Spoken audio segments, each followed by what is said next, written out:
The Love, Life, and Lose Weight podcast will teach you the art and science of changing your habits around food. If you know what to do, but can't figure out why you're just not doing it, this is the right podcast for you. I'm your host, Advanced Certified Weight and Life Coach, Heather Beardsley. I've helped hundreds of women just like you figure out how to think and eat like a normal eater, lose weight, and love life on the journey to goal weight and beyond. Welcome to episode 5. In this episode, we're going to talk about the secret that's keeping you stuck. For most of you, I would say it comes down to a variation of this one thing. And you're probably not going to believe me, but I want you to listen all the way through this episode anyway. And I want it to knock around in your head, give it some time. I want you to really test out what I'm going to reveal to you this week and apply it to your situation and see if there's evidence that this might be a player in your weight loss story. Okay, so before I reveal it to you, I just want to thank so many of you for subscribing and following along and for all your really nice feedback about Love, Life, and Lose Weight. It's been really fun to tell you about what I'm doing here, and I really appreciate you being a part of it. So thank you. All right. So the secret that keeps you stuck is thinking that you can't have certain foods is what keeps you stuck. So what happens is when we think we can't eat certain foods, that just increases our desire for it. And I'm going to explain to you what I mean by that. Now, here's a medical disclaimer. I am not a doctor. I'm a coach. And this is not advice for those of you who have a medical condition where your doctor is telling you you can't eat certain foods. This is for the rest of us who don't have a medical condition and do relatively well eating all kinds of foods. Um, our conditioning happens for those of us without medical conditions around food about what to eat, what's acceptable to eat, what's good to eat, and especially what's right to eat for weight loss through our social conditioning, through our friends and our family, and what we read in the media, and just the cultural messaging at large. And this is largely, I've seen this change over the years. I'm a Gen Xer who grew up in the 70s and 80s. And the cultural conditioning back then was that fat was terrible for you. Eggs were terrible for you. We were all eating margarine, which was hydrogenized vegetable oil, and a lot of food that today we feel very differently about. But at the time, there was like these dogmas that were being disseminated through, the media and the culture at large that told us, like, if you have more than one egg or a few eggs a week, like you are going to have high cholesterol and all of this pseudo science around virtuous foods, much of which has been debunked. And I feel like the pendulum always swings from generation to generation, where certain foods get demonized and others get halos, and this does change. But what doesn't change is psychologically what I see with my clients. It becomes very, very obvious to a coach how a client who is told that you can only have certain virtuous foods, that you should stick to eating those kinds of foods in order to lose weight, how that creates an over desire for those foods, even if it's not apparent like immediately. I'm a great example of it myself. I had unexplained weight gain in my 40s. Some of you know my story. And I experimented with a lot of different approaches to eating to try to stop gaining weight. What I didn't realize behind the scenes was that I was becoming insulin resistant. And my foray into being a vegan was actually making it worse because a vegan diet has a ton of carbohydrates in it, very little protein and some fat. But I was making my insulin resistance worse by such a big carbohydrate load. So I kind of figured that out with my doctor and then found out that I did have pre diabetic levels of blood sugar and I did a low carb approach. Now, that was a medical condition that my doctor advised me that I should keep my carbohydrates very low. And I saw how, even though this was a medical condition for me, um, when you're told you can't have something or you shouldn't eat it, it kind of becomes like even more desirable, don't you think? I would be really focused on really loving my new approach to food because I really did believe it would help me. And it did help me. It helped me reverse my blood sugars. It helped me reverse my fatty liver.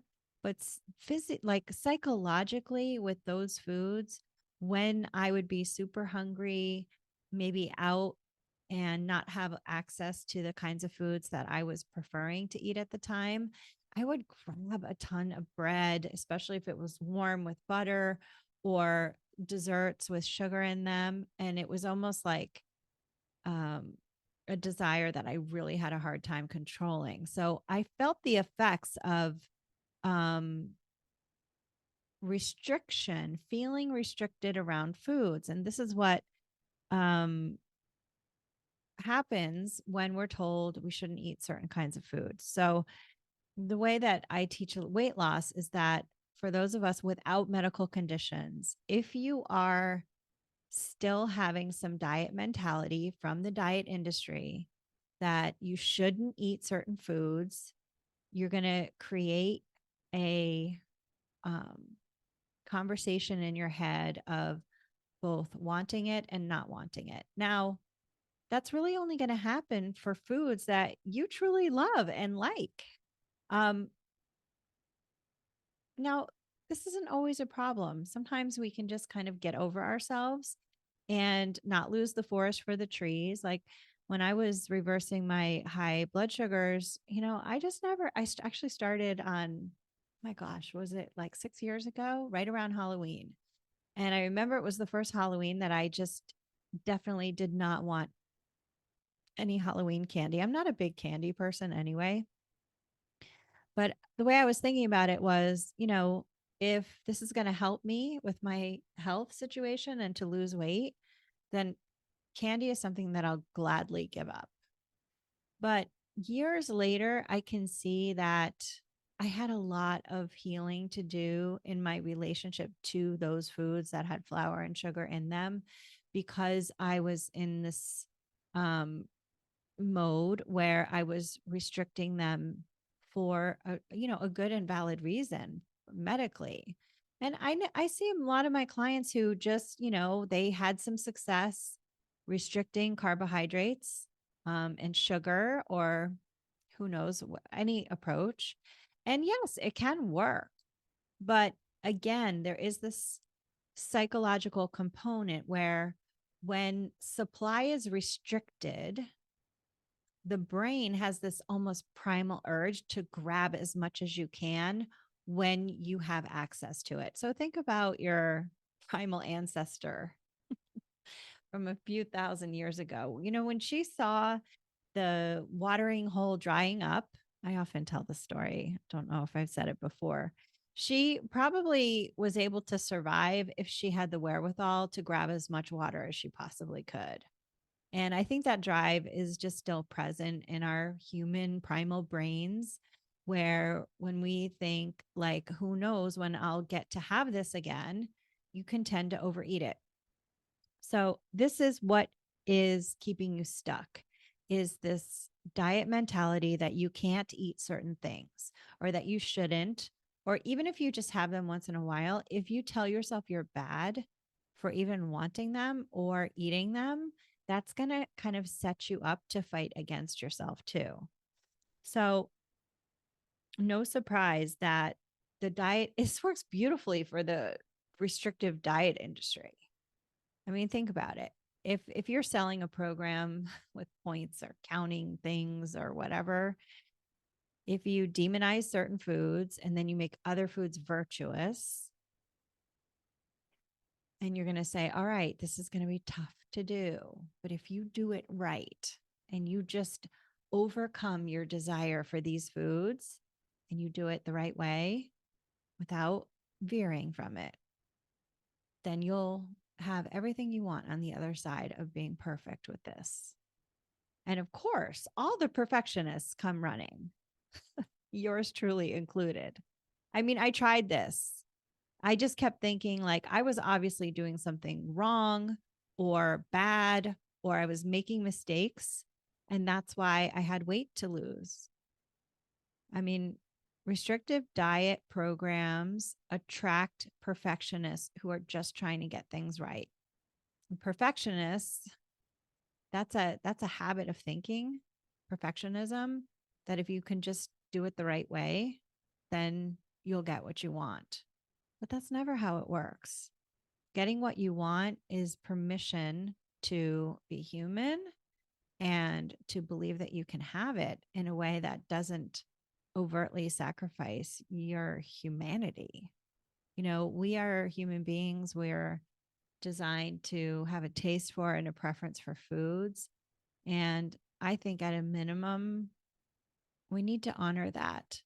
And normal eaters, so called normal eaters, people who don't have an issue with food, maybe never had a weight problem, they allow themselves to eat the foods that they truly like without too much thought about the rightness or wrongness of them. And that's the place that we want to start to move toward. So, how do we do that? What's the first step? The first step is to give yourself permission to eat all the foods that you want to eat. Maybe not all at one time. I think that would be counterintuitive or counter to your goals. But, just start slowly. The first thing that I did when my fatty liver and my high blood sugars reversed, and my doctor told me you're no longer insulin resistant, you can eat however you want to. Just don't overeat. Um, of course, I overate because I hadn't allowed myself these things. So when I first had my croissant, like after years of never having pastry, like all I wanted was all the croissants. But, and let me just say this, the reason why this is the secret that keeps you stuck is because if you have this thinking, and a lot of people do, you're so normal if you think you can't eat certain foods and be able to lose weight. Because we're all in the cult of diet mentality. We're trying to get out step by step. We're walking through the door. And you know, the metaphor is not lost. Like, think about a cult member who realizes that her beliefs about the cult that she thought kept her safe were actually keeping her trapped. And this is what I'm talking about. It's not easy to walk away from thoughts and beliefs and actions that you think have kept you safe. But the truth is, if you haven't been able to lose your weight and you still have thoughts, actions, and beliefs that align with thinking that is like, hey, I can't eat those things or I'll gain weight, then you've got work to do, my friend. And it's going to be a little scary. It's going to create some fear in you to try to take that first step and walk out of the cult. And that means planning a croissant on a Saturday morning. That's what it was for me. I was like, all right, I'm going to put it on my plan and I don't know what's going to happen. And I think for the first few weekends, like I just focused on chocolate croissants because I love them so much.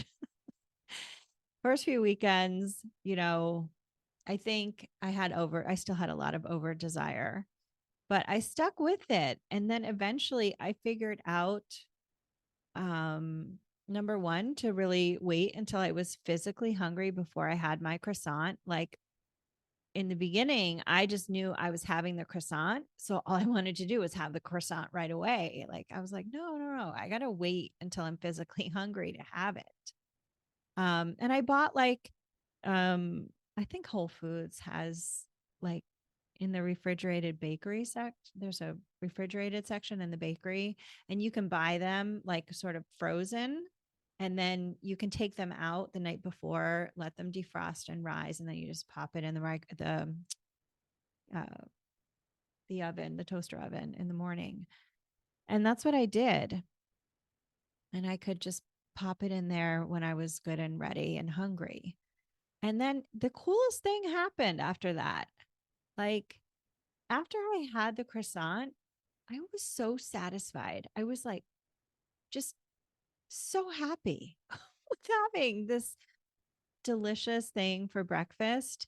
And then I was like, I didn't want a sandwich for lunch. I wanted like a salad. That's now my pattern. If I have something like a pastry that has sweetness for breakfast on the weekend, I always tend to have a salad for lunch. And then for dinner, I'll have more like a protein usually, maybe like a sweet potato and some vegetables or something like that. And it's just it's like created a nice balance. Whereas compare that with virtuous eating, which was I have to have eggs and bacon because that has no carbs. And then I have to have, I'll have a wedge salad for lunch. And then for dinner, I would just have this like gnawing desire for like a complement to those kinds of foods. But I kept telling myself, oh no, you can't. You got to keep your carbs low. You got to keep your carbs low. And it kind of always kept me wanting this, what I wanted, which was a freaking carbohydrate now and then. So I can't tell you how much I was literally jumping up and down when I saw that I was tracking my weight from a Friday until Monday morning, having carbohydrates like I had a chocolate croissant Friday morning, Saturday morning, and Sunday morning. And I lost weight. It was like the angels sang. I was so surprised. Like truly, and I'm a coach. Like I know, and this is what we all do. In theory, we're all like, oh, yes, of course, you can eat whatever you want and lose weight. But that's for all those other people and not me. That's the quiet little voice in my head that was always saying, no, Heather, you had insulin resistance. Doesn't work as well for you. But the truth is, I never, I probably, okay, let me put it this way. The truth is, I think I drove my overeating because I was being a perfectionist with my food for years. So I had weight to lose. I was in total diet mentality, making certain foods virtuous, other foods bad. That created an over desire in my outlook on eating. And I could be quote unquote good for a while, but I would always end up overeating because I was restricting my choices of foods. And this was just a long-term pattern that played out slowly over years that caused weight gain and weight creep. And eventually, high fasting blood sugars and fatty liver. So if you recognize yourself in my story, your work is to journal. I'm going to give you your journal prompts in a moment, but it's to consider. Remember, I said you're not going to believe me. I want you to really think about this. Am I thinking I can't have certain foods and lose weight? Am I restricting my choices for foods? And just check it out, like try it out. Have a close listen to the thoughts you think when the choice to eat certain foods comes up, especially the foods that you have some negative thoughts about, historically. So I do want to say, of course, that foods are nutritionally different. Kale has a completely different nutritional profile than chocolate croissants, of course. Not only that, but each person has a different physiological response in their body, like how it feels in their body when they eat certain foods. And that's going to vary from person to person. So there is some individuality here with how certain foods do affect us, affect our inflammation, affect our amount of bloating. Like, of course, if you have a dairy allergy or sensitivity, say, you're always going to feel bloated and maybe gain weight after you have some dairy. This is not what I'm talking about. I'm not addressing that part of it. I'm just saying foods that you don't have a negative response to in your body, if you really want them and desire them, but you haven't been letting yourself have them, your job, your work is to start slowly. Like, just here's my advice: pick some seasonal favorites, make a list. Like, it's at the time of this recording, we're in the fall season. Some of my favorite foods in the fall are like butternut squash. I love acorn squash stuffed with um like sausage mix. Sometimes I make it like that. I love butternut squash. I have a butternut squash salad that I make with like a maple dressing. It's delicious. And anything also made with apple. I love apples. Apples with pork chops. I love apples in like a tartine, a French, like French pastry with apples. It's my favorite. And I make sure when I'm in that season that I am planning, when I'm making my overview plan of my food for the week, I work in at least two or three favorites, usually at least one savory and two more sweet types of foods in my week. And this is really great for my brain because it tells my brain we get to eat the things that we really love to eat. And then that takes all the tension down because my brain gets really happy and excited. Like, okay, we're going to have like a that French tart I saw at that beautiful French bakery. We're going to go on Friday on your day off. And I get super excited. And then during the week, when it's more like typical food, that I have, like, I know like the apple tart is coming. I like stoke my desire for it. I get so much satisfaction knowing it's coming. I'm not living in this desert of restriction all the time. And this is the call for you, like, how is your food lifestyle? Does it feel like a barren desert, or is it like filled with food that, nourishes you and, sustains you, and some highlights too that are really joyful and taste amazing? Um, okay, so I will say one way that I also want to point out for you to give you an indication if you are restricting certain foods is if sometimes you notice you have a pattern of grabbing the food from a really urgent in the moment urge for it. An example would be if you're at work and you see donuts in the lounge or whatever, if there's sort of no thinking about it and you just walk over and you grab a donut or two and you kind of like squirrel it away. That is a, a very good indication that you have a brain that's feeling restricted around food. That grabbiness is an indication that you're not giving yourself permission to eat those kinds of food, and that you probably want to. So I would journal about that too. All right. So to kind of wrap this up, this isn't a problem unless you're not planning foods that you truly want to eat. Like, some of you may not give a rat's ass about a chocolate croissant. It doesn't call you. You don't want it. It's no big deal. You'd rather have your kale salads. Great. Have your kale salads. All I'm talking about is food that you really do want to eat, but you're demonizing in your head as bad foods or foods that will block your weight loss. So, okay, let's talk about your homework. So, your homework is to get in there this week and plan 1 to 3 foods that you typically don't plan ahead for. Like if they're kind of like just oops eats, or you grab them in the moment, or you've just never let yourself have them. So plan it in a studied way.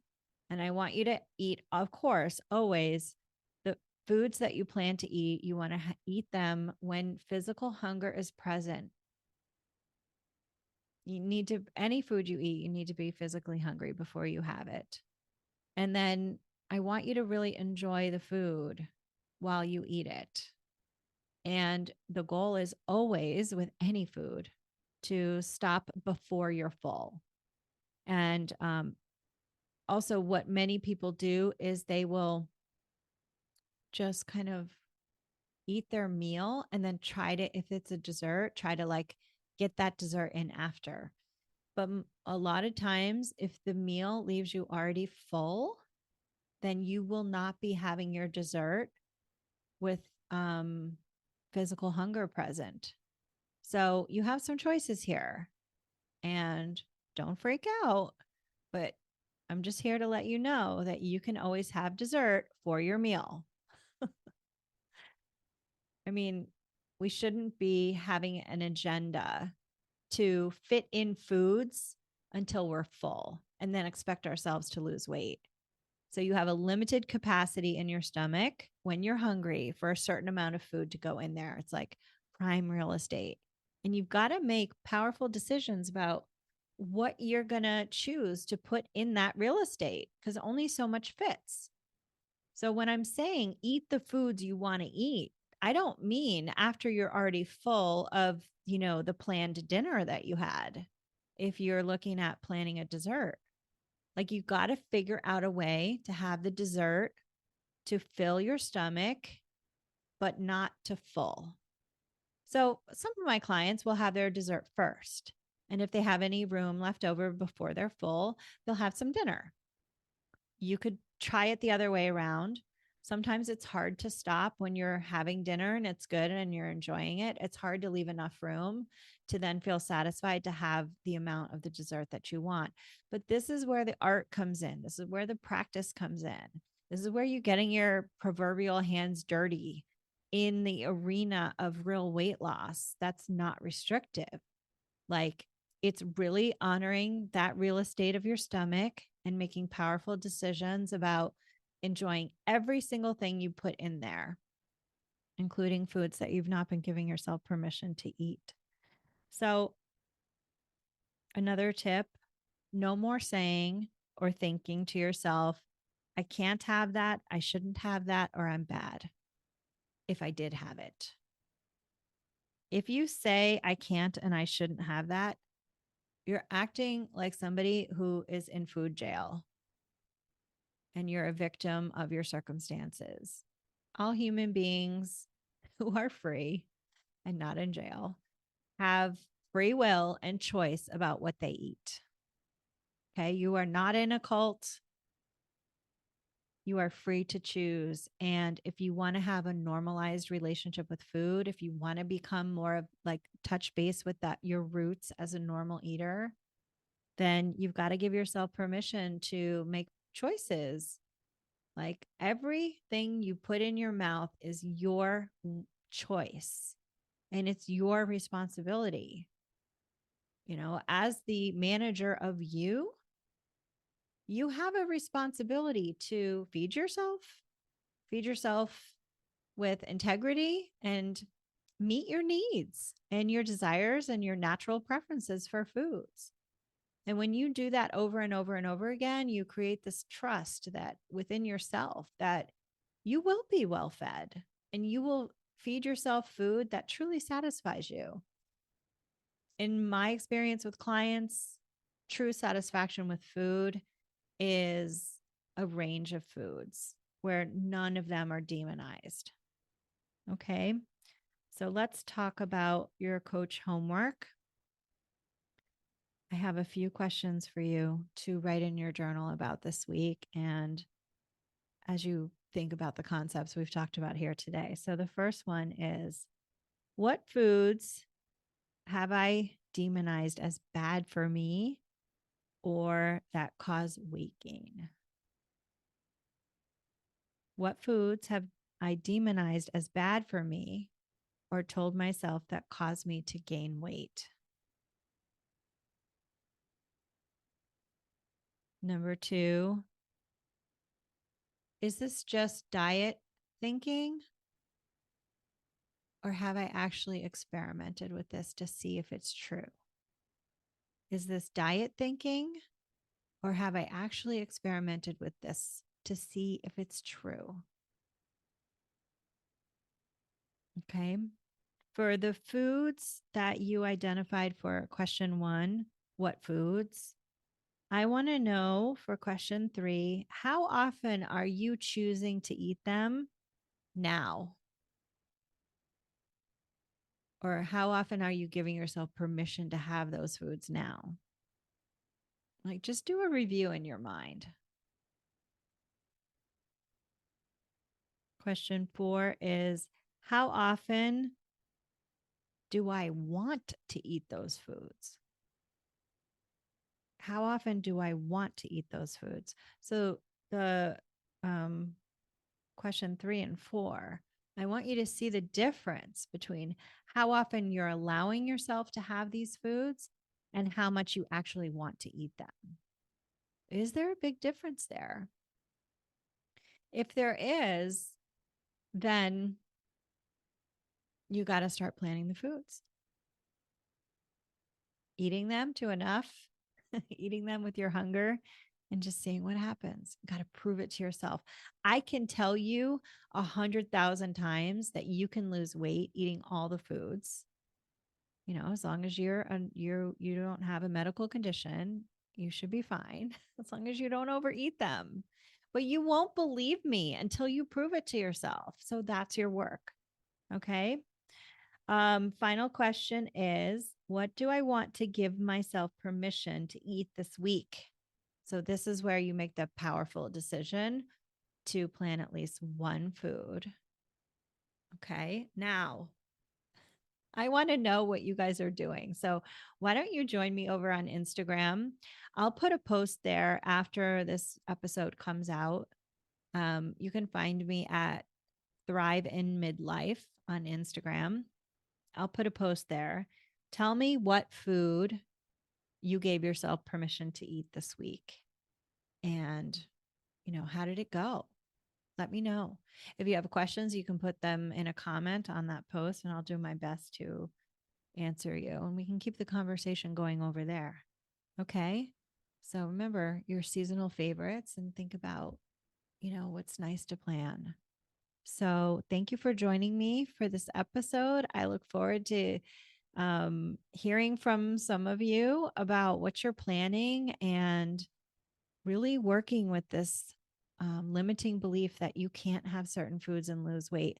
Let's overcome it. Let's drop the resistance to weight loss and really start to do this one thing that could really be getting in the way for you and getting rid of it.